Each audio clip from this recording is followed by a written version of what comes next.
Uh, okay, so these are basically some like recurrence relations that they gave A naught and A1. We can find A2 and A3 and A4, so on. In some questions, what is that AN? Okay, we can find it explicitly. But sometimes it may be a little difficult. So here I don't think I can tell what is AN that easily. Okay, I think I wrote some explanation, but I don't think fully we can use it here. Instead of the 20 and 108, if some other numbers are there, I'm sure I can even find what is AN explicitly. Depends on the numbers, not always easy. Okay. And recurrence relations is not fully there for us in the syllabus in that way. Okay, but there are some standard procedures. But here still we can manage because we are not interested in sum of a1 plus a2 so on. An by 10 power 2n, which is an by 100 power n. So take aj equal to 20 aj minus 1 minus 108 aj minus 2. And an by 2n means an by 100 power. Okay. So I'm going to divide with 100 power j everywhere.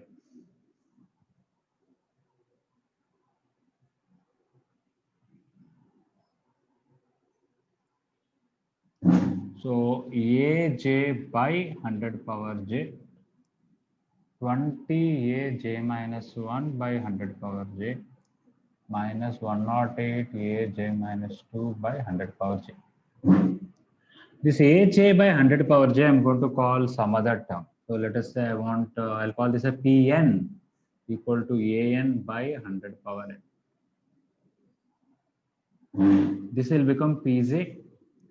This 100 I have to split 20 by 100 into aj minus 1 by 100 power j minus 1. This is 108 by 100 square into aj minus 2 by 100 power j minus 2. So this is pj, this is pj minus 1, so which is 1 by 5 pj minus 1. And this is 108 by 100 square, and I have to simplify it. When I cancel it 254, when I cancel it 27 by 2500 pj minus 2. Okay, so here let us I cannot put j equal to, they said I think j greater than equal to 2 because minus 1 and all not different. Yeah, this is true for j greater than equal to 2. So I'm going to put j equal to 2, j equal to 3, j equal to 4, and j equal to n. And I'll add all of them.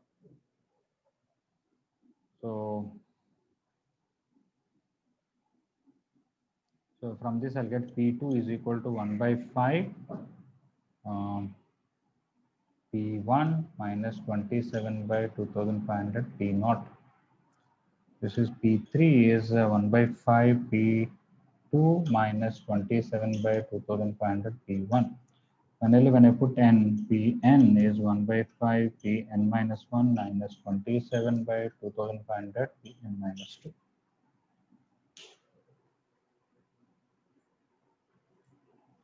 The question they want n equal to 0 to infinity. Okay.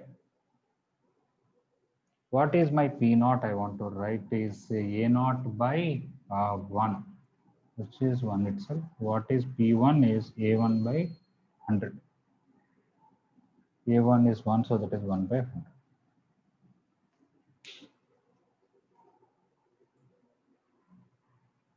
Okay. Now if I add all these things, okay, what will happen? I also want to add, maybe I want to add later. When I add all these things, sigma an by 10 power 2n n equal to 0 to infinity. That's the question. I'm going to define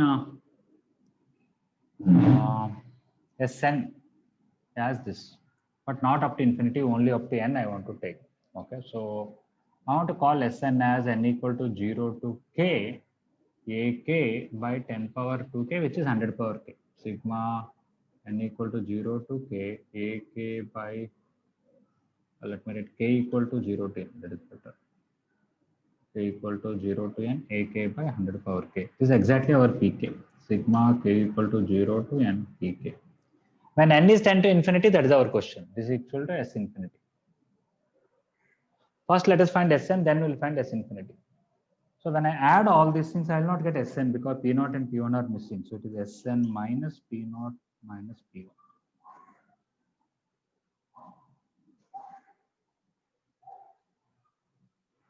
Next, here when I add all these things, I'll get 1 by 5 times. It is also Sn, but only P0 is missing. So it will be Sn minus P0. And Pn is also missing. That's good. Minus Pn also. When I add all these things, 27 by 2500. This is P0 to Pn minus 2, which is Sn. Is it minus Pn or plus Pn? Okay, minus Pn. In Sn, what are missing? The last two, which is minus Pn minus 1 minus Pn. Sorry, you cannot see here.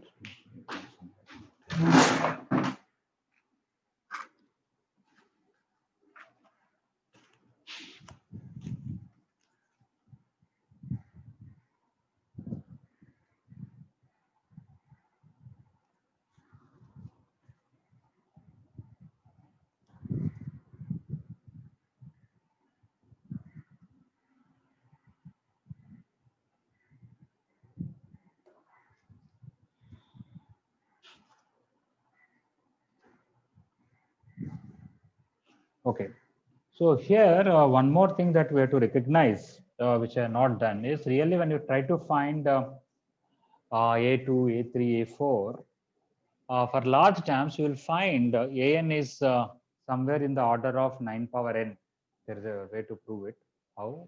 An is in the order of 9 power n or something. This is much bigger than this, so this will be tending to 0. So to understand an by 100 power n tends to 0. So from this I'll get Sn. Why? Because Sn is here, Sn is here, Sn is here. Okay. So let me bring Sn to one side. When I bring Sn here, I'll get 1 here, minus 1 by 5 here, plus 27 by 2500 here. Everything else to the right side is P0 plus P1 minus P0 by 5 minus Pn by 5 minus 27 by 2500 into minus Pn minus 1 minus P. You divide with this, you'll get Sn. But when you apply n tends to infinity, limit n tends to infinity, when you apply, okay, you will get S infinity. That is a question. This we can simplify, some answer will come. This limit will be 0. This limit is 0. This limit, all these are gone. We'll get only these things. So you're going to get 1 minus 1 by 5 plus 27 by 2500. What is that I get here? P0, P1, 1 plus 1 by 100 minus P0 by 5 is 1 by 5. Okay, after that a matter of simplification, which will be clumsy here, but I'll write here. So S infinity. Okay, so if I take LCM, I can take LCM here of 100, then numerator will come 100 plus 1 minus 20. This one, when I simplify, I'll get 2500 minus 500 plus 27 by 2500. So what will happen? You get 25 here, that will go up. This is 81. You'll get 81 into 25 by 2027. Any such answer is there? Just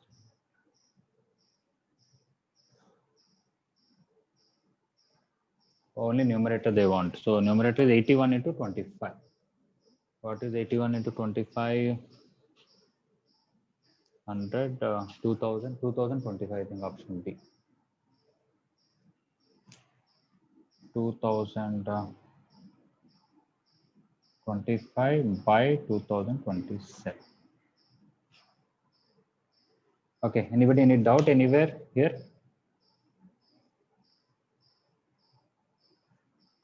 Yes, sir. No. Okay.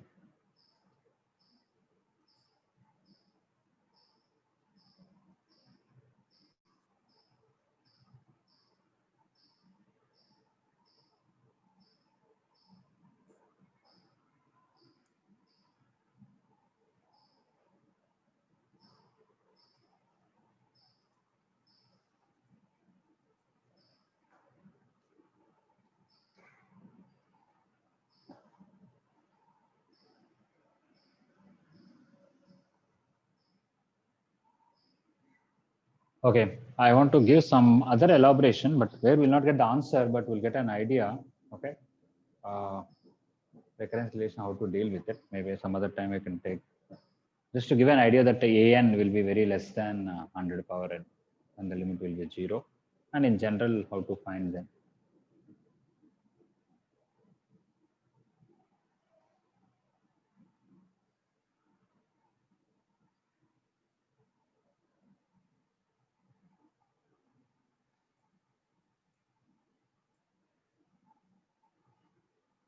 Okay, I'm going to go to next question. If somebody wants to copy, I'm sure you can take a screenshot and look at it later on.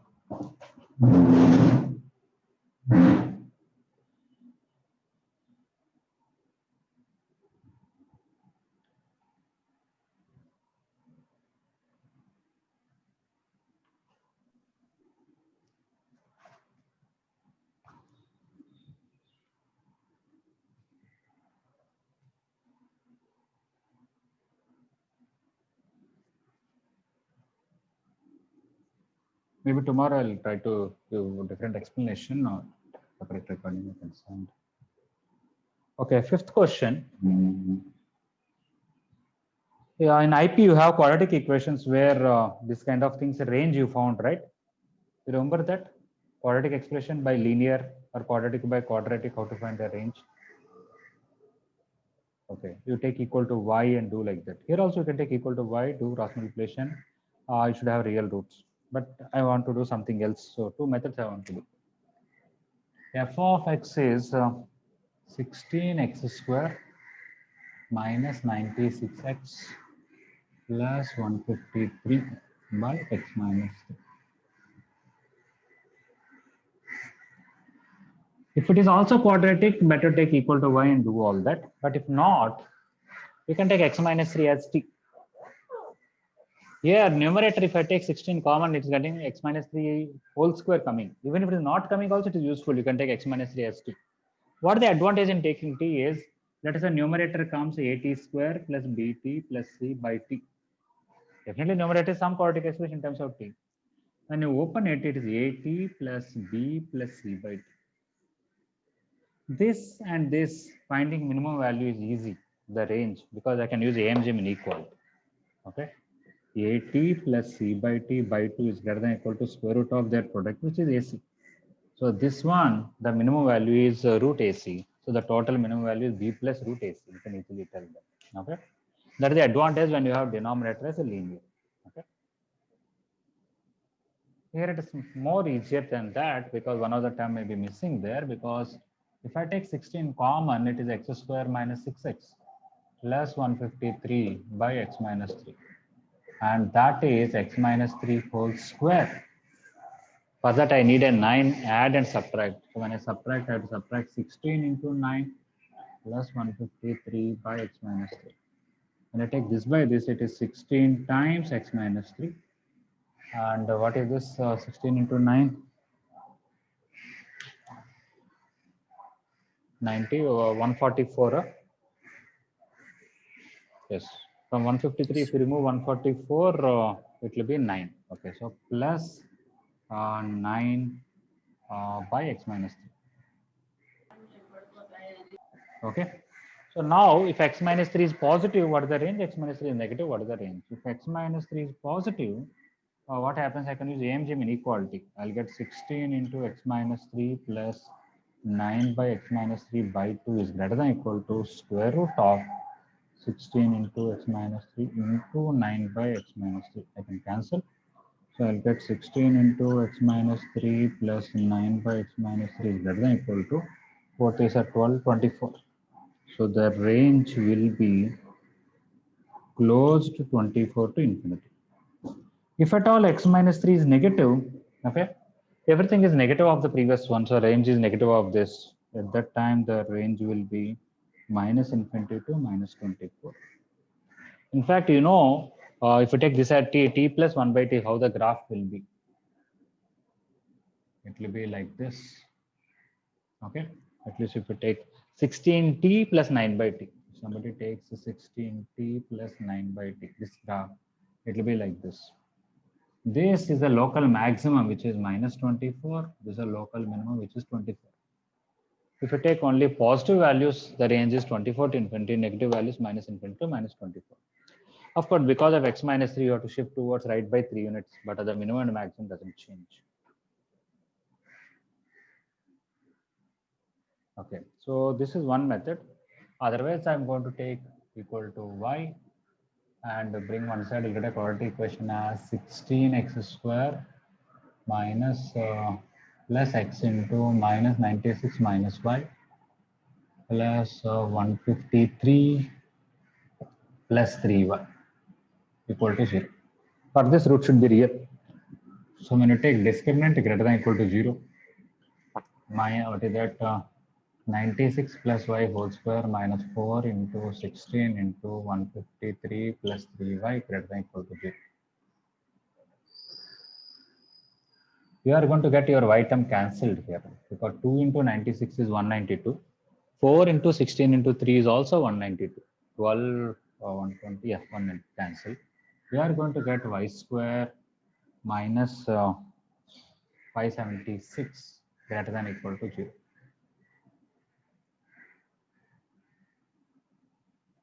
You know that is y minus 24 into y plus 24 greater than equal to 0. If you take number line minus 24 to 24, y can be more than this or less than this. Y can be greater than equal to 24 or less than equal to minus 24. Again, among the positive values, the minimum value is 24. But if you want exact range, this union this. So you can do by the standard IP method of taking equal to y like that, or you can also do. All right, fifth one.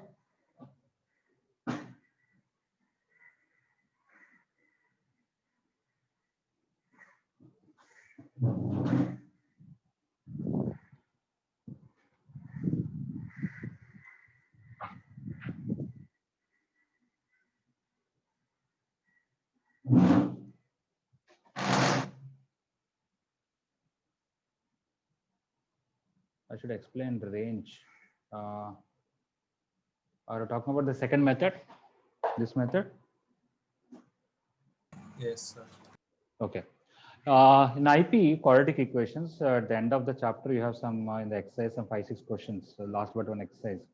And in IP regularly they'll ask for I don't know 4 or 7 marks to find the range of a rational expression, quadratic by quadratic, linear by quadratic, or quadratic by linear. The standard procedure is basically what is this is you are trying to find those y values for which there is a x value, there is a pre-image. So for which y value there is a pre-image, this is called range basically, right? So you take equal to y, do cross multiplication, you'll get a quadratic equation. We are looking for that y values where this equation will have a solution. We are looking for x. Okay. So that's why discriminant greater than equal to 0. So discriminant greater than equal to 0 will give you an inequality in terms of y. When you solve that inequality, you will get what are the acceptable y values. That is only the range. Right? Yes.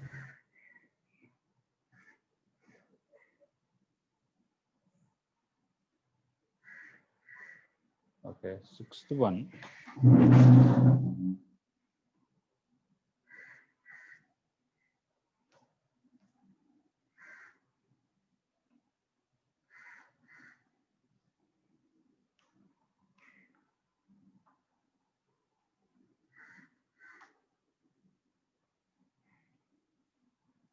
Okay, sixth one, this is a polynomial, so we can do, I'm sure you can do in different ways.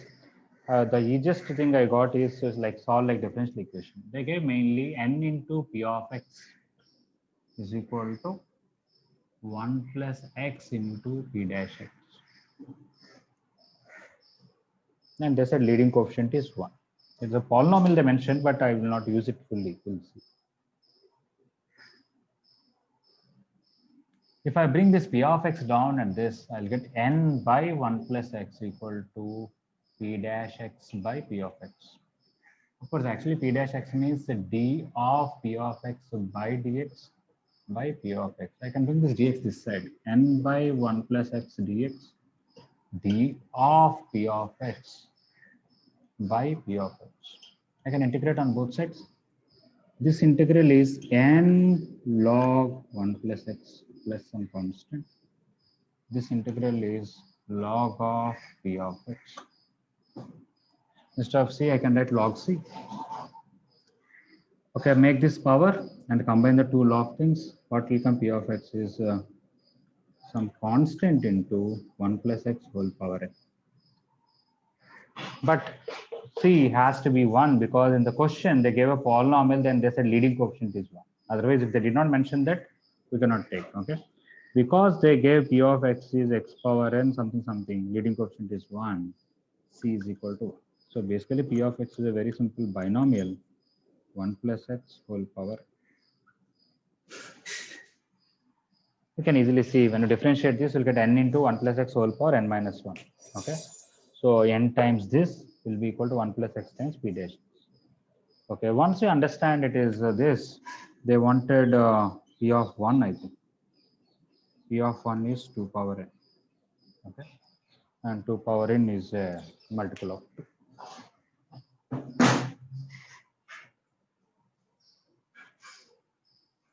If you look at the question, they said p of x is a polynomial, all the coefficients are integers, leading coefficient is 1. And we also know that n into p of x equal to 1 plus x into p dash x. If b is equal to p of 1, then different options. Okay. Let us say we don't recognize about the differential equation, then we can substitute p of x and p dash x and compare the coefficients also, it will come. I also wanted to somehow prove that x equal to minus 1 is the only root or the repeated root n times. If I can prove that, it is x plus 1 whole power n. But it may not be that easy because I have to prove p double dash x. First of all, I have to prove p of minus 1 is 0. That is already given. P of minus 1 is 0. If I can prove p dash minus 1 is 0, p double dash minus 1 is 0, so on till the n, I can also prove. I don't know whether I can get it. Even this itself, how will I going to prove it? I differentiate both sides n into p dash x. Right side 1 plus x into p double dash x plus p dash x into 1. And I put minus 1. This is 0 gone. I'm getting it. Am I right? Yes. I'm getting n minus 1 into p dash minus 1 equal to 0. What if I differentiate one more time? Then p double dash x 1 plus x into p triple dash x plus p double dash x again p double dash x. Now when I put x equal to minus 1, again this is 0. Everything will come this side. Oh, I'm getting, that's also a nice method. Okay, if you directly in the given equation you put x equal to minus 1, you are getting p of minus 1 is 0. You differentiate the given equation and put x equal to minus 1, you are getting p dash minus 1 is 0. When you put x equal to minus 1, this is 0 gone. This will bring this side, substitute x equal to minus 1. And when you differentiate one more time and put x equal to minus 1, you are getting p double dash minus 1 is 0. That's nice. So this is method 2 where I'm proving p of minus 1 is 0, p dash minus 1 is 0, p double dash minus 1 is 0, p triple dash minus 1 0, like that n times. Then you know this is not, if this is 0, it is root 1 time. X plus 1 is divisible, divides p of x 1 time. If this is 0 and this is 0, it is repeated root twice. If this are 0, it is repeated thrice. If I like that n times, it is repeated root n times. So directly I can say p of x is 1 plus x whole power n. Repeated root n times of odd multiplicity n with n2 k, but leading coefficient is 1. Is it understood the second method? Yes, sir. Okay. So I want to discuss one more method of comparing the coefficients. This is also nice what I said here, and this is also good.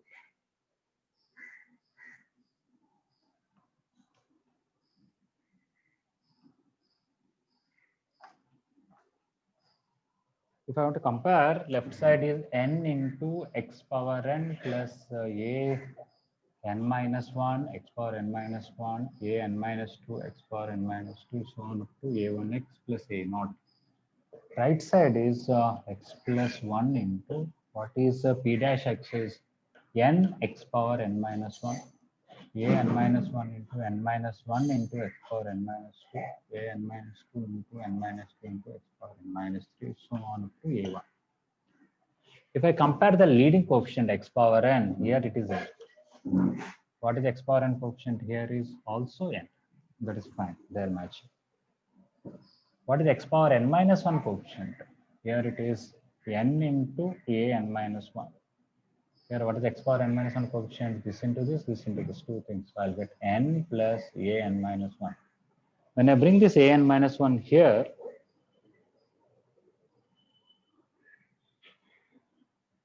this is n. This is a n minus 1 into 1 n minus 1. Yeah. So when I bring this here, I'm getting a n minus 1 equal to n. So I got this coefficient is n. Let us see one more time when I compare what I'll get. I'll get n into a n minus 2. I'm comparing x power n minus 2. X power n minus 2, if you want, I have to take this into n minus 3 and this into n minus 2. That is a n minus 2 into n minus 2 plus a n minus 1 into n minus 1. But just now I got a n minus 1 as n. If you bring this one here and we are going to get 2a n minus 2 equal to there n into n minus 1. When you divide, a n minus 2 is going to come nc2. N into n minus 1 by 2 is nc2. Next time if you take, I'm sure you are going to get n into a n minus 3 here. This you are going to get a n minus 3 into n minus 3. This you are going to get a n minus 2 into n minus 2. Again, if you bring this one here, you are going to get 3a n minus 3, and this you put nc2. nc2 into n minus 2 by 3, that is actually nc3, because this is n into n minus 1 into n minus 2 by 2 factor into 3. You are going to get a n minus 3 is nc2. So that's it. You got this is n, which is nc1, this is nc2, this is nc3, so on. If you get, that is binomial expansion of 1 plus x whole power n. So again, we got p of x equal to 1 plus x whole power. So either by differential equation way of doing it, or by doing it like this, or by comparing coefficients and really finding this as nc1, nc2, nc3. Either method, all the three methods you are getting 1 plus x whole power. After that, p of 1 is simply 2 power n, which is always divisible by multiples or power of, or b itself is a power of. Okay, some first year students are there in the class. Just a few minutes, I'll complete this and I'll clarify doubts.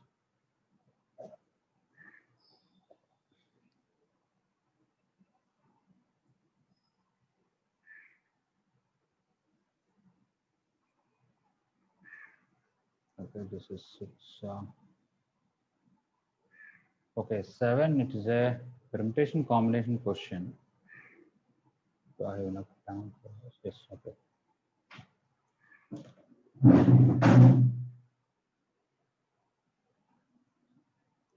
Okay, 6th question clear, right? Those are there. Yes, sir. Yes. Okay.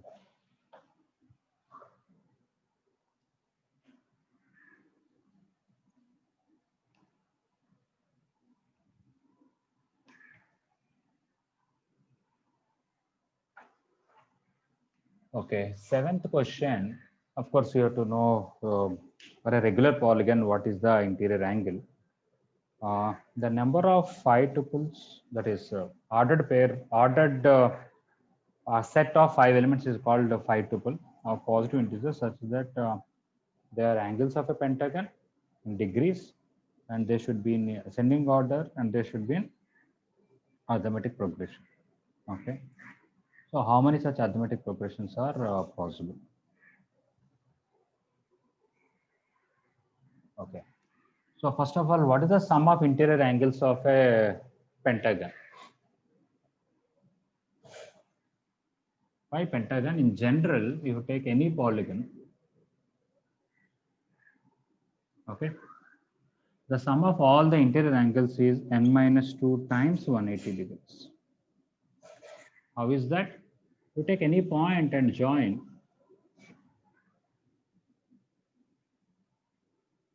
Okay.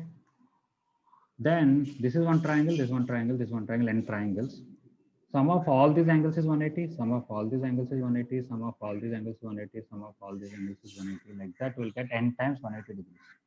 But that includes all the interior angles, also this complete angle, which is 360. So n times, this is into n times 180 degrees, so all these angles, remove 360, we'll get sum of all the interior angles. Same thing can be done another way also.